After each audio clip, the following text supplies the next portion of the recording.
So let's dive in. So we finished until chapter 20 in previous classes of the 11th canto, starting with 21 today.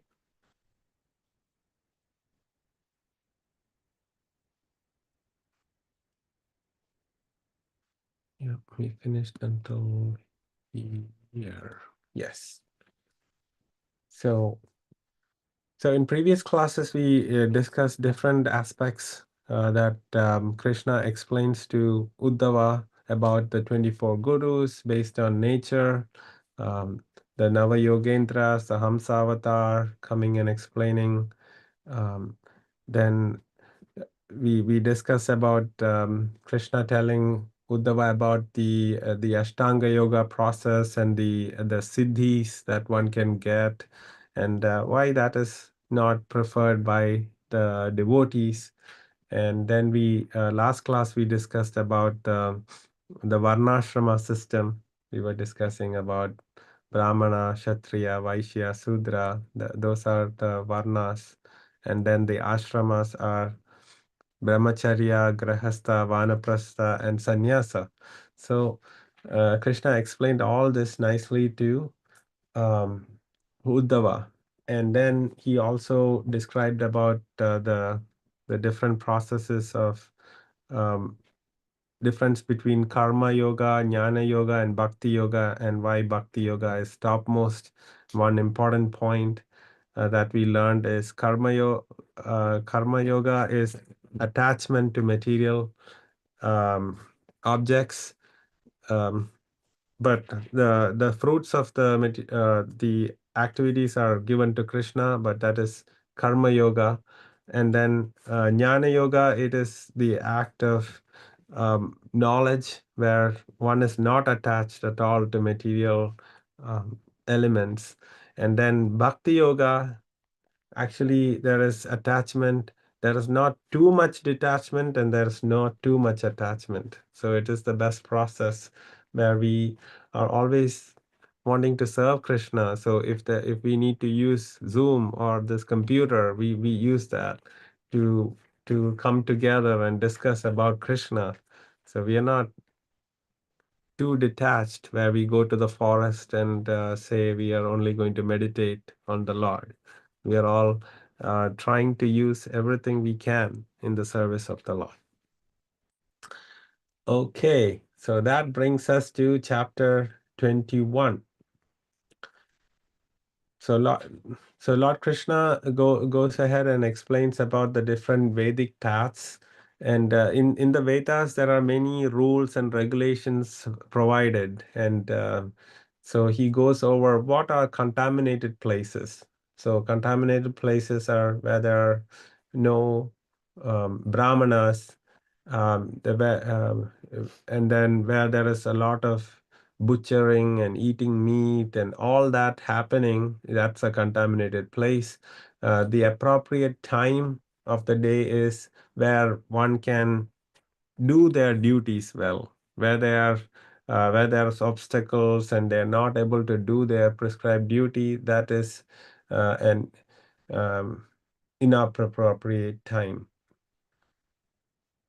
So there are different objects that one can use um, to purify themselves. So there is impure objects affects a person's strength, weak. It makes the person weak and less intelligent, and wealth is lost. All those things are inappropriate objects. So, and then how can one purify themselves? So there are objects that there are agents of purification like grains, wooden utensils, fire. And then what are the different standards for purification? Removing, like if a bad smell is coming from someplace, cleaning dirt, dust away. Those are all acts of purification. How can one personally purify themselves is by taking a bath regularly, giving charity, and performing austerities. This is all personal purification. And then, of course, purifying one's mind and consciousness is through mantra meditation. That's why we tell everyone that if you should use some part of your day in meditation, in mantra meditation, by chanting the Hare Krishna mantra, Maha Mantra. Hare Krishna, Krishna Krishna, Hare Hare, Hare Rama, Rama Rama, Hare Hare. So this mantra is the greatest treasure that nobody knows about. The society at large, only devotees know about it. All we need to do is to recite this mantra to purify our mind, and our consciousness will improve more and more until we become pure devotees. So this is the process, and Krishna brings and tells Uddhava about it. So then, what when once someone loves Krishna, or they want to serve Krishna, they use their work, everything that they get, as an offering to Krishna. So then, in the Vedas, all these rules are mentioned, right? How to purify all this. So there was a question that, we are still following these rules for doing material activities. So is that really the right thing? Uddhava asked. So if we follow the Vedas, then isn't it taking us into sense gratification? Because no, in the Vedas, the main principles are dharma, artha, kama, moksha. So you do your duties, um, then you get a lot of wealth, then you enjoy the wealth, and then finally go for liberation. So that's the Vedic the principle. And Krishna says, the best thing is to surrender everything to Krishna. But the Vedas say this because the Vedas are slowly giving a process where a person can improve themselves and come to Krishna. Because a person who is, living a practical life, and they just want to have a good life, for them, if we give a lot of philosophy, they won't understand, they're not interested. So giving small rules to follow so that they can slowly improve their consciousness is what the Vedas are doing. And Krishna compares that to a father giving medicine to the child. The father might mix some medicine with the candy given to the child. So actually, candy is not good for the kid. But then, because the medicine need to be taken, the candy is mixed with medicine and given. So similarly, in the Vedas are giving some enjoyments by following rules, so that the the kid, or the human beings who are bereft of all knowledge of Krishna, can slowly improve, so that they can come to a stage that they can take to bhakti. So these are very well explained. So a person who is attached to the senses, they get attached. They always are thinking about what they want to enjoy. Like they want a bigger car, bigger house, more money to buy more and more things. Then when they don't get it, they quarrel, or fight, and then they have so much anger, and then they are in the darkness of ignorance, and they lose their intelligence and loses everything because of that. So because of all this hankering for material enjoyment, they deviate from their actual purpose of life.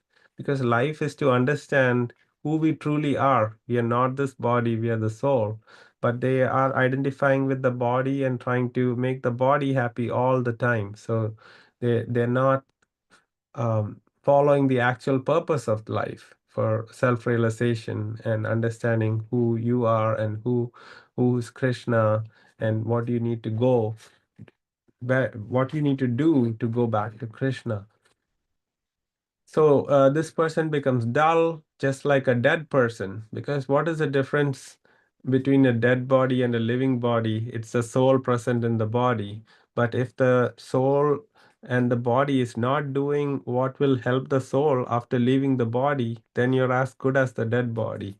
Um, so does not recognize himself or others, and then they're ignorant, and they're just breathing. So all these this path of fall down is mentioned here. We also already discussed this part. Now we can discuss uh, uh, the oneness and difference of the different material aspects of creation. So there are different elements that are mentioned. So Uddhava is asking, sometimes they say 28 elements, sometimes they say 26 elements. So it's all, Krishna says all these are correct. It's based on different classifications because, the Mayavada philosophers, they don't differentiate between Supreme Lord and the Spirit Soul. They say everything is the same. So that's called the Abheda Vakya. And then when you say there is difference between the soul and the super soul, that's called Bheda Vakya. So Chaitanya Mahaprabhu came and said that it's inconceivable similarities and difference. So it's called Achintya Bheda Bheda Tattva. So so we are similar to Krishna in quality because our soul is Satchit Ananda and Krishna is also Satchit Ananda. And then we are different in quantity because we are just a mere spark and Krishna is like the whole sun. So that's how we can understand this philosophy of simultaneous similarity and difference, Bheda Abheda. So, so we have learned about the elements, and this is called Sankhya philosophy, where all the elements are enumerated. All of you probably are learning in chemistry the periodic chart of elements. So those are material elements based on just what are the elements, what are compounds. So that we learned that in chemistry.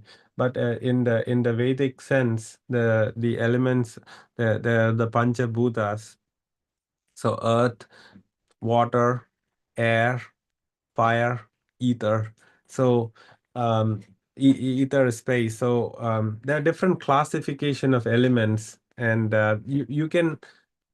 maybe you can classify animals, right, into aquatic animals and terrestrial animals. You can classify animals based on how many legs they have. Um, or whether they don't have eggs. So there are different classification, but it's explaining the same thing. So Krishna similarly tells Uddhava that there are different ways and contexts of looking at the same thing, and that's why you find there are different numbers specified in the Vedas about these elements.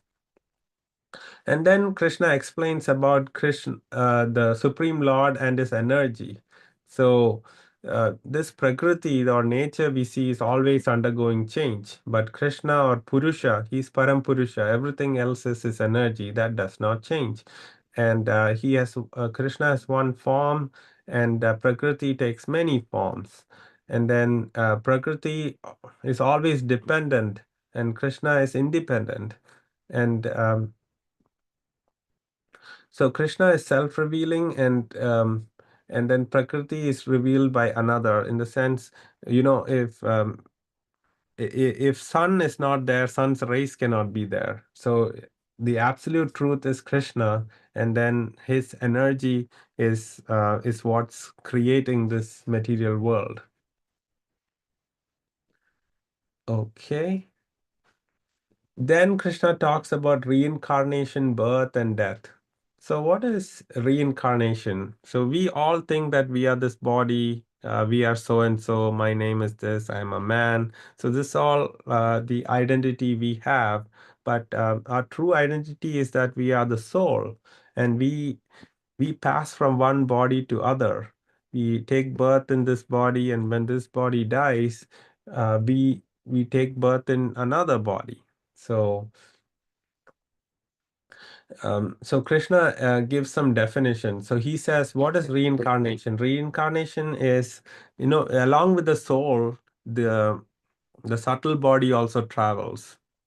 So mind, intelligence, and false ego is the subtle body. So that's why, there are many documented cases where one person is able to remember their previous lives.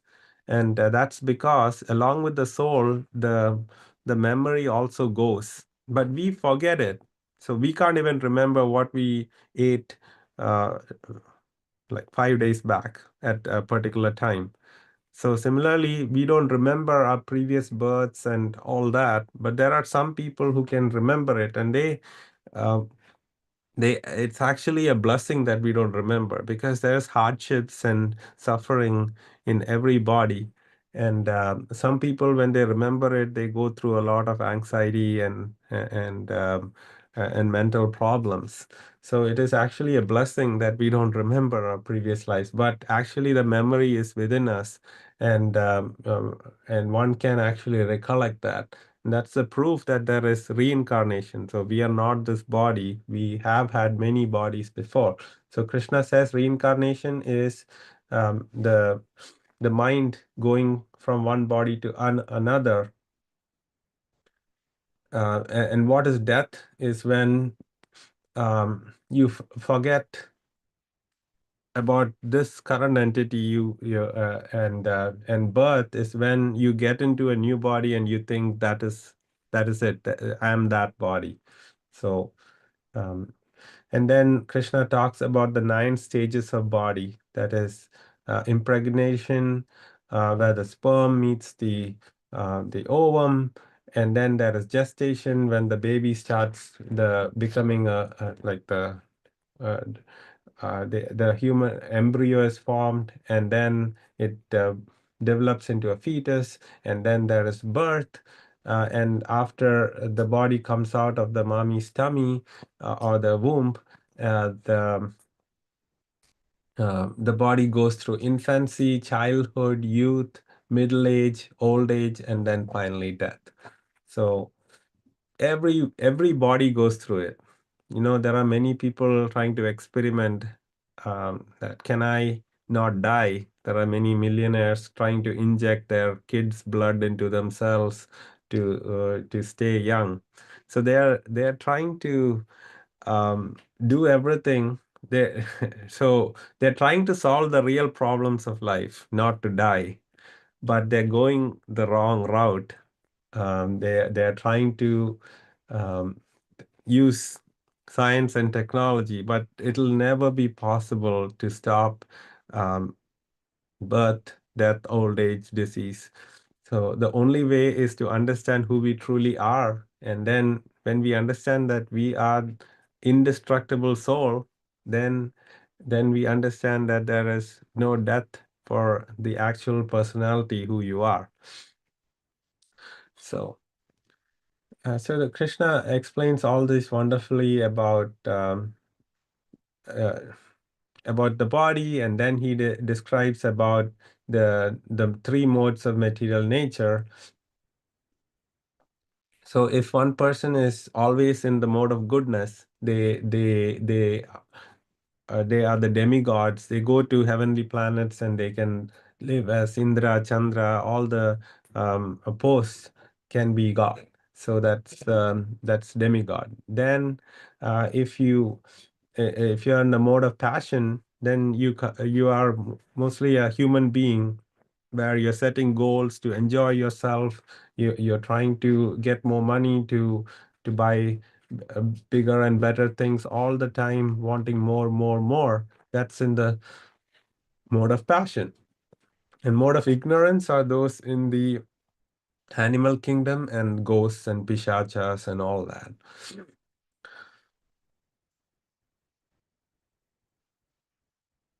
Okay. Um, so that one another important thing to understand is every person has different values of goodness, passion, ignorance, and like based on how much they are subscribed to each of these modes. Yeah, like we are like puppets acting in the hands of these modes of material nature. Okay.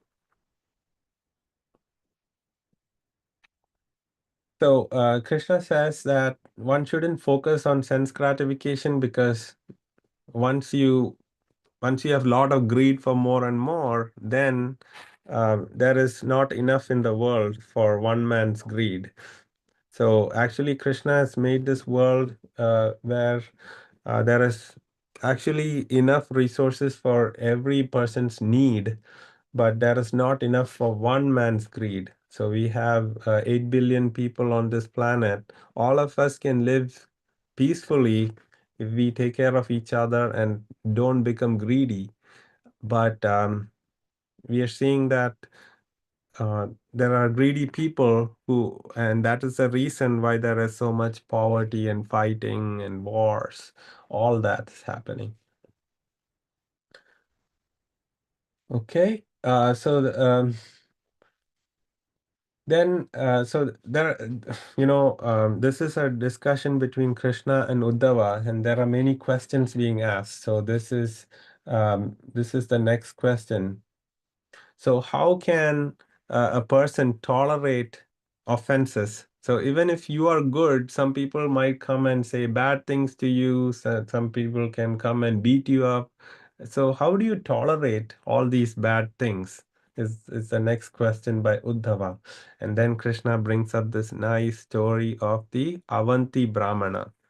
So so Avanti Brahmana is a Brahmana in a place called Avanti, and he was very rich, and he was a great. Even though he was a Brahmana who knew who's supposed to do a lot of spiritual improvement for himself and others, he was focused mostly only on material enjoyment, making a lot of money, mindless about Krishna or devotees. So then, because of his karma or providence or the government and the relatives plundering his resources, he he lost everything. So before he was a rich Brahmana, but he was very miserly and greedy and lusty and angry all the time. But this same Brahmana, he lost everything. And those relatives who were nice to him before became inimical to him, and he was going through a lot of problems. And then he was thinking about this, and he thought, I was spending my whole life just focusing on making more and more. And then what happened was he had to go through a lot of stress for that. But then now he has lost everything, and all the things he thought was great just has gone away uh, in a short time. So what is the point of building all this wealth if it can be lost? And now, even if one doesn't lose wealth during his life, he'll lose everything at the time of death. So, so he was thinking about all this deeply, and then he understood that he should just renounce and just focus on the Supreme Lord. So this Avanti Brahmana just became a self-renounced person. So he was thinking, I tormented myself with greed of wealth. Uh, I was trying to, keep money in a safe or being a miser, not giving anything to anyone. But then still he lost everything. And then he also understood that if one is only focused on money, not on using money for service, these are the reasons for anxiety. So we see in this world today there's a lot of stress, right? um, and anxiety happens. So when while attaining money, one is always stressed out. Oh, will I make enough money? This will I meet my target? And then they're always stressed about increasing their money, and then they are thinking about, oh, once they have money, how can I protect the money? Will somebody come and take it from my house? how should I protect the house then? So they're thinking about that. Then they're thinking, oh, I'm spending too much money. How much should I spend? So there's anxiety in that. And then once they lose something because of maybe a earthquake comes or a tornado comes and everything is destroyed, then they're thinking, oh, they're stressed out about losing all the big enjoyments that they were having, all the facilities they built just went away in a blink of an eye, and then they're stressing about that. And then there's always stress in while a person is working very hard.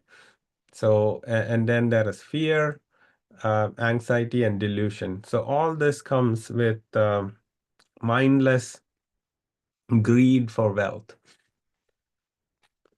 So, these are the different problems for the greed of wealth. And then Avanti Brahmana also understood that even for a single dollar or rupee, great friendships can fall because they're all wanting more and more wealth. So even though they took years to build a nice friendship, for a few dollars they would say, oh, you're not my friend anymore, you had to pay me, you didn't pay me, or you're trying to cheat me or something like that. Because above all relationship, some people are only focused on how much money, right?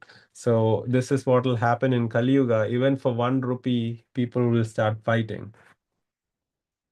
And then Avanti Brahmana realized that he has this very rare birth as a human being. And because uh, what is the difference between a human being and an animal? An animal is just focused on eating, mating, sleeping, defending, right? So they're always if looking for food, etc. But what can humans do other than all these things is to think, like, where am I coming from? What is the purpose of my life? What is the reason that I'm born? And so that animals don't think about that. Only human beings can think. So our birth is very rare, and we have to use it to understand who we truly are. So then Krishna explained, the Avanti Brahmana explains that nobody should be attached to material wealth. Um, and one who does not give will fall down eventually. And he knows from his own story that that happened. And he was detached from the Lord's mercy because he was only focused on money. So now he's determined to improve his sadhana and build his relationship with Krishna.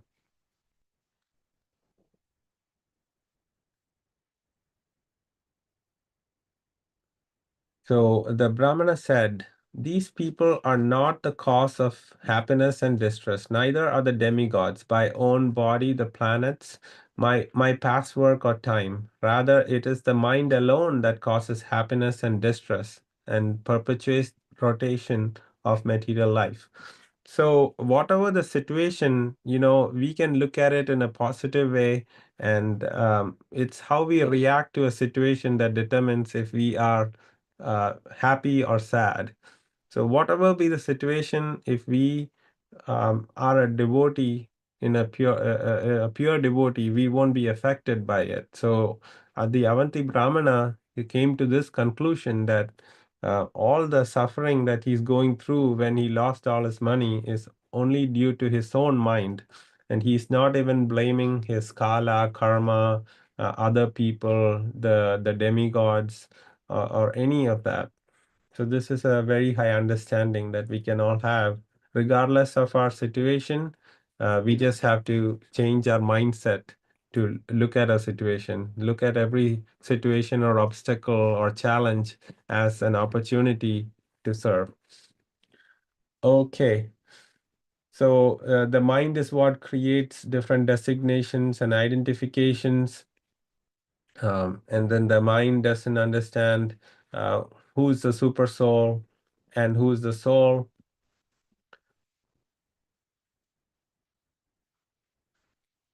So the best thing is to concentrate the mind on the Supreme Lord. So etam sta astaya paratma nishtam adhyasitam purva tamir mahar sibhi aham tarishyami duranta param tamo mukundangri nisheva yaiva. I shall cross over the unsurmountable ocean of nations by being firmly fixed in the service of the lotus feet of Krishna. This was approved by the previous acharyas who were fixed in firm devotion to the Lord, Paramatma, the Supreme Personality of Godhead. So the Avanti Brahmana has finally come to the conclusion that he just have to be fixed in the lotus feet of Krishna. Fixing his mind on Krishna will give him all the patience he requires to get over any offenses that he's getting to the body. So, and many devotees are giving examples of after they started chanting and reading Srimad Bhagavatam, they're becoming more patient. They don't lose their cool, as they say. They don't get too angry. They're very tolerant. So all the saintly attributes from Krishna will start manifesting in you once you start following bhakti. Okay, now we go to the 24th chapter, the philosophy of Sankhya. And all these were covered earlier in the third canto. So this is just a revision that how the Lord with his glance, he creates the whole material universe, and how the Purusha avatars are there. There's Mahavishnu or Karnodakashayi Vishnu from each pore of his um, hair. There is each universe that comes out, and each universe has Garbhodakashayi Vishnu. So these are the Purusha avatars. And so it's summarized here. The absolute truth can be thought of as a pradhana and living entity. Then the prakriti embodies subtle causes manifest and produce of matter, and living entity enjoy. He's the enjoying, and he desires. So there's this process of creation, that how did all this material world get created? First, there was only sound, and the sound, it passed through space or ether, and then the sense of touch was formed, and from that air was formed. From air, uh, a form was formed, and then from form fire, from fire taste, and then from taste water, then from water, smell, and then finally the earth. So this is the genesis of how the Lord created, and we have learned before uh, when there's the destruction of the universe, the earth will merge into the smell, into the water, into the taste. So it goes in the opposite direction. So this is the Sankhya philosophy, where all these elements are enumerated. Enumerated means listed, and then you analyze each one. Okay.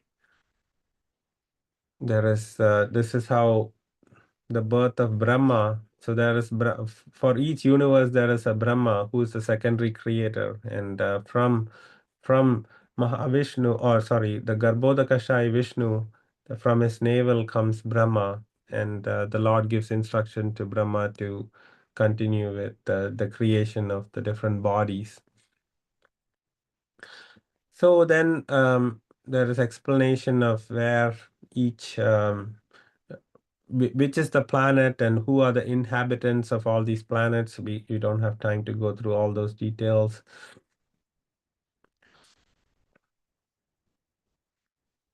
So so the main thing we need to understand is Krishna is the source of all the causes, Mahavishnu, time, and nature.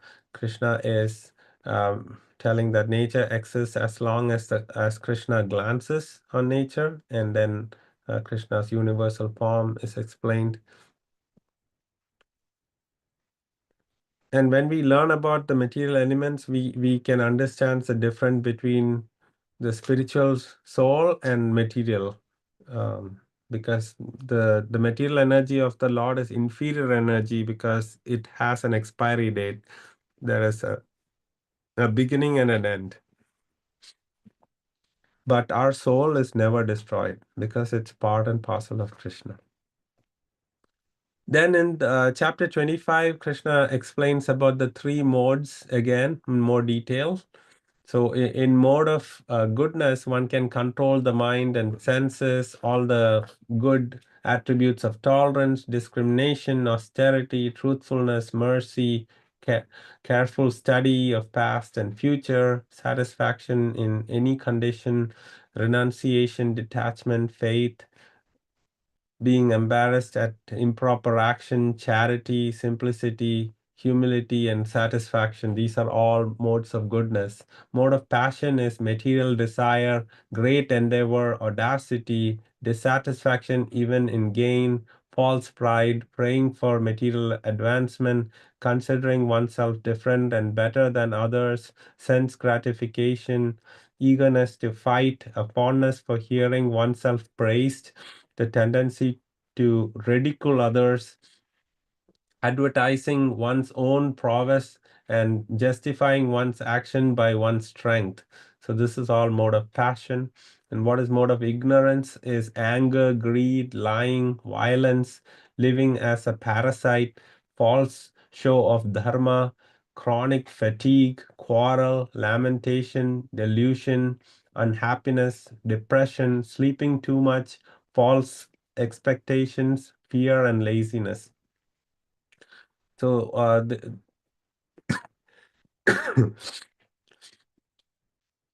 and then there's mixed modes. So no person is fully. So there is some aspects of goodness, passion, ignorance, and for a pure devotee, they're actually above the 3 modes.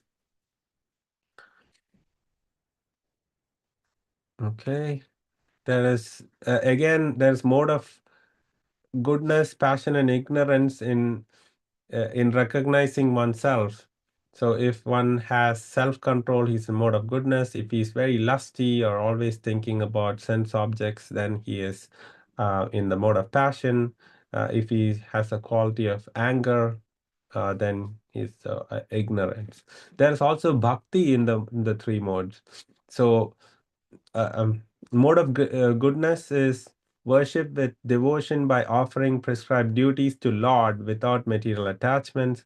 Mode of passion is worshiping Lord by his prescribed duties with the hope of gaining material benefit, and then worshiping with desire to commit violence against others. That is bhakti in the mode of ignorance.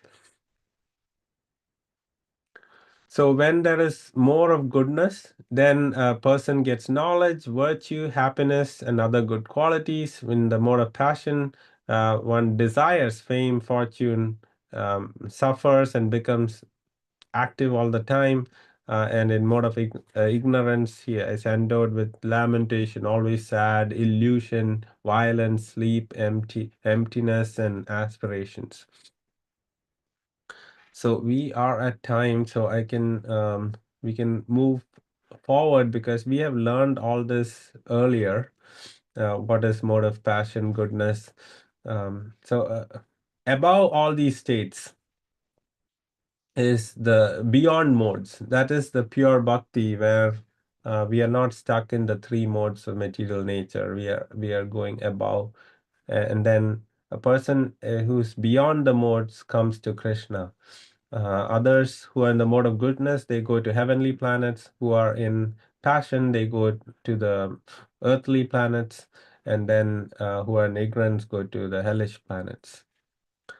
Okay, so then the main topic next is a quick chapter of AilaGita. Like we said, this is a story of Pururava, who was always wanting to be with his wife Urvashi, who is a heavenly damsel. And then he finally understands that he wasted his whole life just focusing on the beauty of his wife and not thinking about Krishna.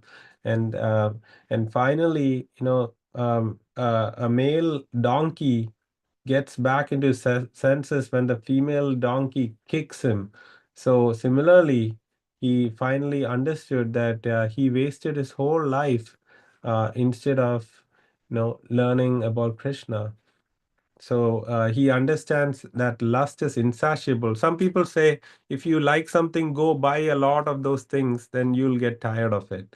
But the actual thing is, it's like pouring ghee into fire. If you start giving, okay, let me do this and then I'll be happy. So you keep on doing it, that it is never ending, is what AilaGita says. So you should never try to satisfy lust with more and more things. You should try to um, get more austere, and that's how you can get the freedom from it. So he understood that he shouldn't blame his wife, he has himself to blame, and all this. Uh,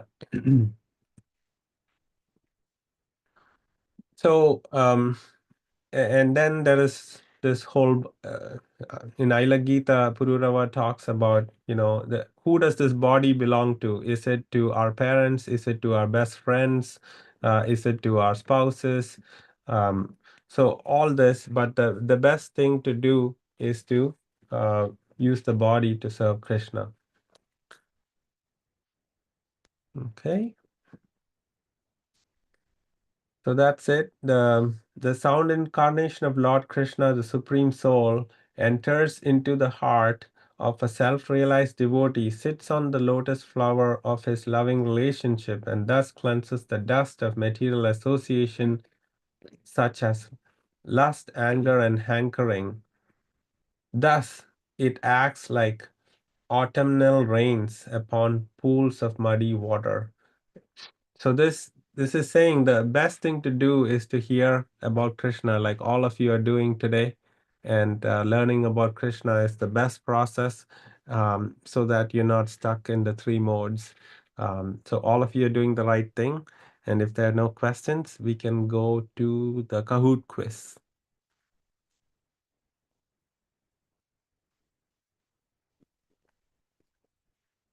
Okay, so I'm going to start the Kahoot quiz. We completed 21 through 26 chapters of the 11th canto, and one more class and we'll be done with the 11th canto.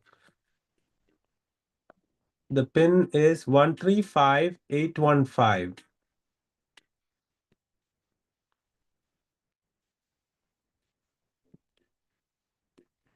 Yeah, Santoshi has joined.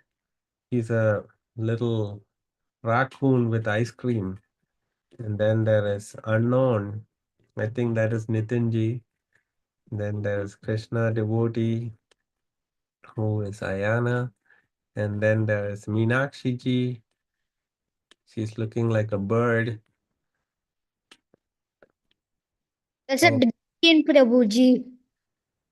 Haribol? That's a dragon.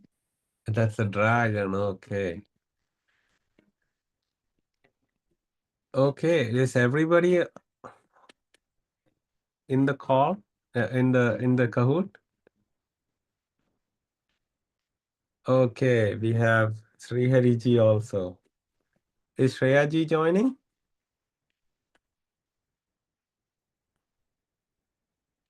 So Srihari ji has his. Not joining.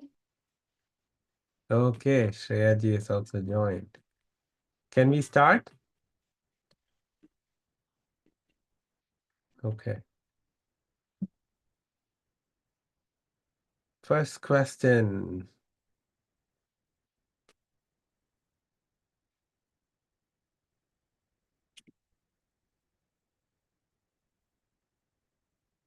Which of these is a contaminated place? Brahmana's home, place of meat eater, deity room, holy dham. Yes.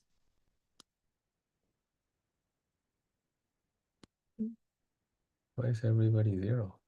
Okay. What is appropriate time or auspicious time? Time where one can sleep peacefully, time where one cannot perform their duty, time where one can perform their duty, time where one feels sick. What is auspicious time? Yes, we learned that in chapter 21. Okay. Third question. How can one purify a place? Setting up non-vegetarian dishes on a table, setting up gambling table, arranging liquor bottles, removing bad odor dirt. Yes. So purifying a place is by removing the dirt from there and removing any foul smell that's coming. So that's explained in chapter 21. Okay. How should one not purify their body? Consuming alcohol intoxicants, doing charity, doing bathing, austerity.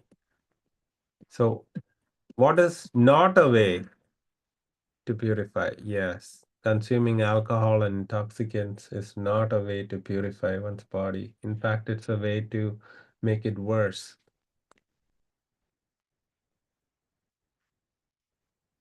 Veda teaching sense enjoyment by executing duties, karma kanta, is compared to misleading everyone, mindless sense enjoyment, mixing medicine with candy for a child, jumping down a bottomless pit. So, yes. So the Vedic knowledge of Dharma, Artha, Kama, Moksha, etc., is to slowly improve the consciousness, just like a child is given candy with medicine.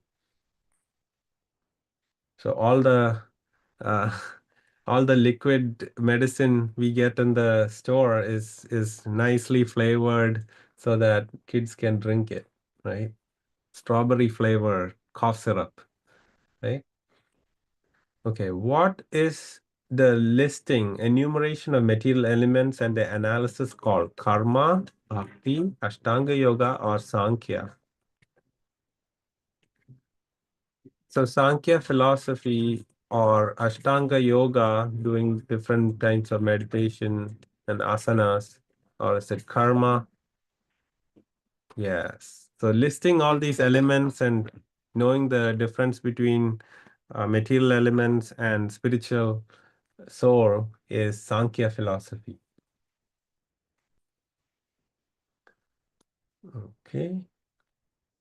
How does the soul attain various bodies? Birth, death, reincarnation, all of the above. Yes, all of the above. It's the way the soul goes from one body to another. Okay, Sri Hari is on top.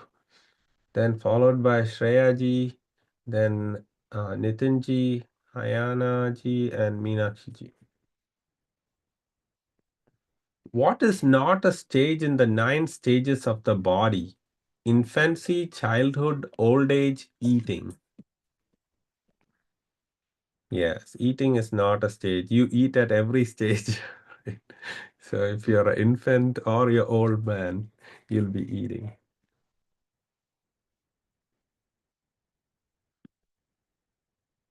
Okay, how can one tolerate offenses? By getting angry at offender, becoming a devotee, by assaulting, beating the offender, by making plans for revenge. Yes, becoming a devotee.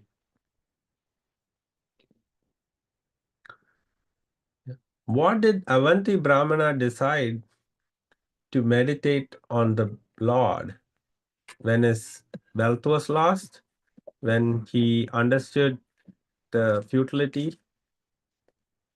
Yes, all these happened, and then he decided to meditate on the Lord. Okay, Shreya ji is on first place now. Very good. Okay, there is anxiety in all stages of acquiring and enjoying wealth. True or false? True. All of you got that right. So life focused on only making wealth is full of anxiety, stress, depression, all that. Doing prescribed duties with a desire to enjoy is in the mode of goodness, passion, ignorance, beyond modes.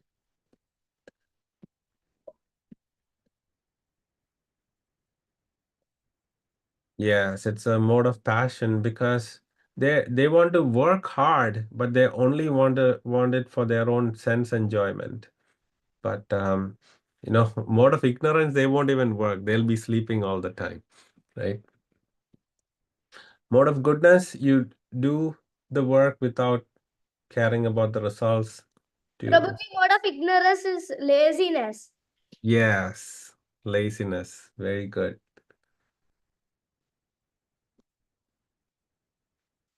What is AilaGita? Pururava's learnings, Avanti Brahmana's learnings, Nava Yogendra's message, Gopi's knowledge. Yes, Pururava's learning. So Pururava is also called Ila because he is um, he's called Aila because he's the son of Buddha and Ila. So he's also called Aila. So Pururava or Aila is the same person. That's why it's called AilaGita. Mashed potatoes. I didn't listen to anything. Okay, last question. Devotee association helps lose taste in sense enjoyment, hear Krishna Katha, fix mind on Krishna, all of the above. Yes, so most important is devotee association, like what we are doing here. So thank you all for your association and learning together. And this is just for the fun of it. We have a third place. Narayan is Srihariji. Second place is Ayanaji. And first place goes to Shreyaji. Congratulations. Fourth place is Meenakshi ji. And fifth place is Nitin ji. Prabhuji, I didn't even listen. Oh, I knew all the answers. Hari Bol. You know everything without even listening. Very good. Hari Bol. So without you knowing, all the knowledge entered through your ears into your brain. Hari Bol. Hare Krishna, Vancha Kalpatarupascha, Kripasindu Evacha Patitanam Pavanebhyo Vaishnavebhyo Namo Namaha. Hare Krishna. And next week, we will probably not have class because I have to travel for work on next Sunday.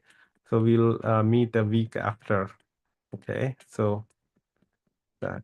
Have a very, very happy Thanksgiving for those in America. And we'll meet after a couple of weeks. Hare Krishna.